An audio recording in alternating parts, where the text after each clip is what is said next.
There comes a moment for many of us when we look around the home we've lived in for decades and ask a quiet, difficult question. Is it time to move? Maybe the kids have grown up and moved out. Maybe the stairs are getting harder. Maybe the yard feels like more work than joy. Or maybe, if you're honest, the house is just too big for one or two people now. Downsizing is one of the most significant decisions a senior can make, and it comes with real emotions. Grief, relief, uncertainty, and hope, sometimes all at once. But here's what we know. When it's done right, downsizing doesn't feel like loss, it feels like freedom. This is Senior Decluttering Diaries, Episode 2. Let's talk about downsizing done right. If you haven't subscribed yet to Senior Decluttering Diaries, do it now. We publish a new episode every week, all free, all designed specifically for seniors and their families.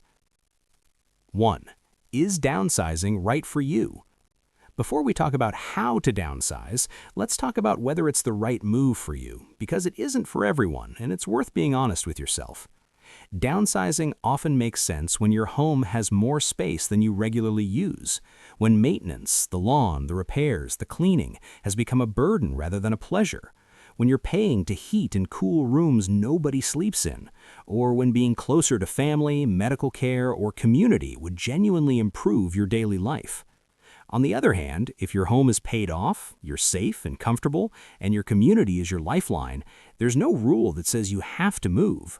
Downsizing is a choice, and it should feel like your choice.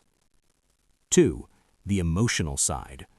Let's talk about something most downsizing guides skip entirely, the emotional weight of leaving a home.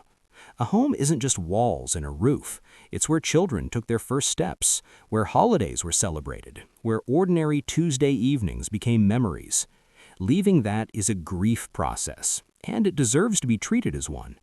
If you find yourself feeling sad, overwhelmed, or even a little guilty about downsizing, that is completely normal. It doesn't mean you're making the wrong decision. It means you built a meaningful life there, and that's something to be proud of. Here's something that helps.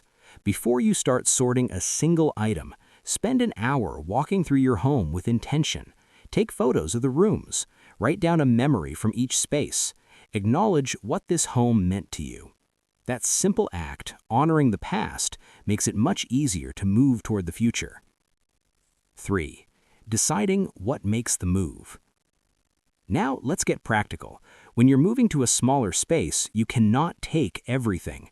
So how do you decide what comes with you? Start with your new space, not your old one. Get the floor plan of your new home. Measure the rooms. Know exactly how much storage you'll have. This gives you a concrete framework instead of guessing. Then ask 3 questions about every significant item. Question 1. Does it fit physically? Not just size, but style. Will it look right and work right in the new space? Question 2. Does it serve me? Will I actually use it in my new life, or am I carrying it forward out of habit? Question 3. Does it bring me joy or peace?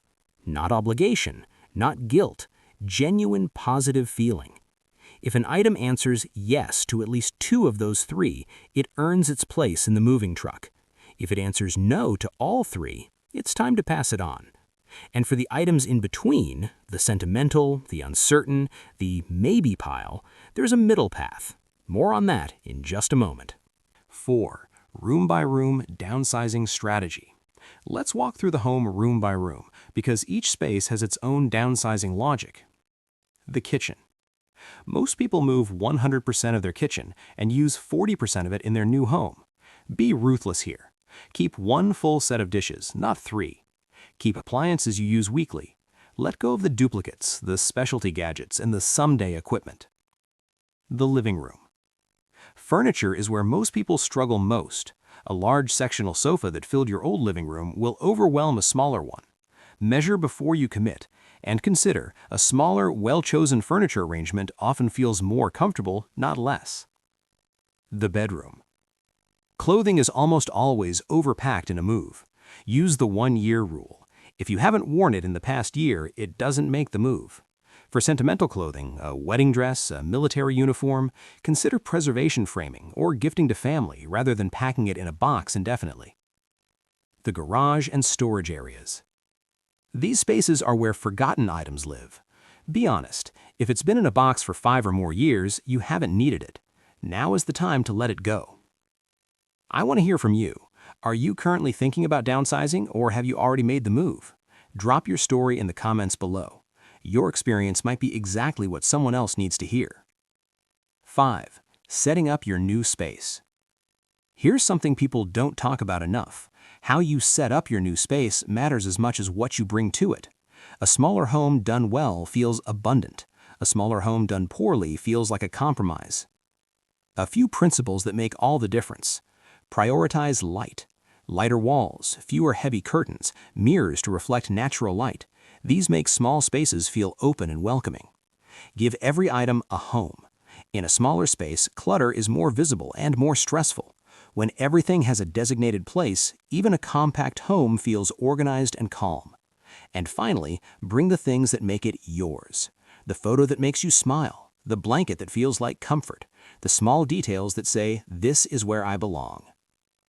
Downsizing is not about giving up space. It's about gaining clarity. It's about trading rooms you don't use for a life that fits you perfectly. Trading maintenance for freedom. Trading the weight of too much stuff for the lightness of exactly enough. The home you're moving to doesn't have to be smaller in any way that matters. It just has to be yours. Your action plan this week? Get the floor plan of your new space or start researching options if you haven't yet. Take 1 hour to walk through your current home and write down what truly matters to you. Start there. If this episode helped you, please subscribe to Senior Decluttering Diaries. Every week we cover a new topic, from decluttering sentimental items to talking to aging parents to setting up a new space that truly feels like home. Hit like if this was useful. It helps other seniors and families find us when they need this most. And leave a comment. Are you downsizing soon or helping someone who is? Let's support each other down below.